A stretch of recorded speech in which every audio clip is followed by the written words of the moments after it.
لیکن یہاں پہ جو صحافی حضرات ہیں جن کو تمغے ملے ہیں، خود اس کے اوپر آپ ریسرچ کریں، تھوڑا سا تحقیق کر لیں کہ کس طرح کے لوگ ہیں، یہ کیوں مشہور ہے اور کیوں تمغے ملے ہیں۔ کیونکہ کسی نے عمران خان کے اوپر کیس بنایا، کسی نے ان کے خلاف خبریں بنائی ہے، کسی نے ان کے خلاف کمپین کی ہے، تو اس لیے جو ہے نا ان کو تمغے ملے ہیں۔ قبلیت کے اوپر نہیں بھائی، یہ پاکستان ہے، پاکستان میں قبلیت چلتی کہاں ہے؟ یہاں پہ ٹیلنٹ اور قبلیت کی کوئی عزت نہیں ہے، یہاں پہ ان چیزوں کو نہیں دیکھا جاتا۔ یہاں پہ اگر آپ ٹٹیاں اٹھا سکتے تو پھر بہتر ہے، آپ سروائیو کر سکتے اس ملک میں، آپ پھر بہت کچھ کر سکتے اس ملک میں، آپ کے پاس پیسہ بھی ہوگا، آپ کل کی بھی آپ وزٹ بھی کر سکتے، جا بھی سکتے، کل کے پورے ملک میں آپ گھوم سکتے ہیں۔ لیکن اگر آپ اس کے برعکس جائیں گے، خلاف جائیں گے، تو پھر آپ سروائیو نہیں کر سکتے اس ملک میں۔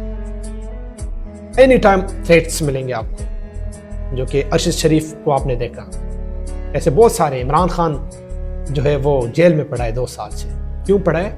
کیونکہ وہ یہ چیزیں تسلیم نہیں کرتا، وہ ان چیزوں کے خلاف ہے، اس سوچ کے خلاف ہے کہ ملک، اگر آپ ملک کیسے چلائیں گے تو یہ بربادی ہے، تباہی ہے، یہ ملک آگے بڑھ نہیں سکتا، مقابلہ نہیں کر سکتا، یہاں پہ لوگوں کو انصاف نہیں مل سکتا، یہاں پہ ہر چیز کمپرومائز ہے، کنٹرول ہے۔ جب ملک میں سارے ادارے کنٹرول ہو تو پھر ملک آگے نہیں، اوپر نہیں جاتا، بلکہ ملک نیچے زمین بوس ہو جاتا ہے، جو کہ آپ دیکھ رہے پاکستان۔